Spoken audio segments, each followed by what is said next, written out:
នៅក្នុងកម្មវិធី Excel យើងអាចទាញយក date picker ដើម្បីចុចបញ្ចូលថ្ងៃខែឆ្នាំកណ្ដាលរបស់បុគ្គលិកបានបាទយើងធ្វើបែបហ្នឹងគឺលឿនចំណេញពេលបើសិនជាធម្មតាបើសិនជាយើងវាយបញ្ចូលដោយដៃតាមធម្មតាគឺ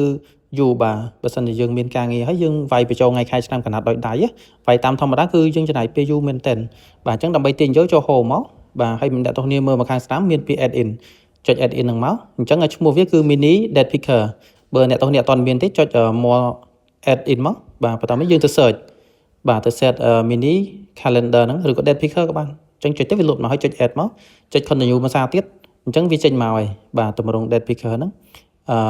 ចាំបន្តិចបាទហើយយើងប្រើប្រាស់អ៊ីនធឺណិតដែរណាបាទអញ្ចឹងពេលយើង download ហើយវាលុបមកហើយឃើញទេអញ្ចឹងអ្នកទាំងគ្នាអាច move វារំកិលវាទៅទីតាំងដែលយើងចង់បានណាបាទអញ្ចឹងយើងដាក់អីស្មើមកហើយយើងចុចទៅលើទីតាំង cell របស់យើងសិនហើយចុចយកមកបាទអ្នកទាំងគ្នាចង់យកថ្ងៃខែឬក៏អាចសេរីខែបាននៅខាងលើទៅមុខទៅក្រោយបានបាទយើងប្រើ date picker ហ្នឹងគឺចំណេញពេលសម្រាប់អ្នកធ្វើការងារជាមួយការបរិច្ឆេទច្រើនយើងប្រើ date picker ហ្នឹងគឺចំណេញពេលយើងវាយបញ្ចូលចុចបញ្ចូលដោយលឿនណាបាទហើយបើសិនអ្នកទាំងគ្នាអត់ទាន់ដឹងទេអាចសាកល្បងបានបាទនៅក្នុងកម្មវិធី Excel បាទសូមអរគុណ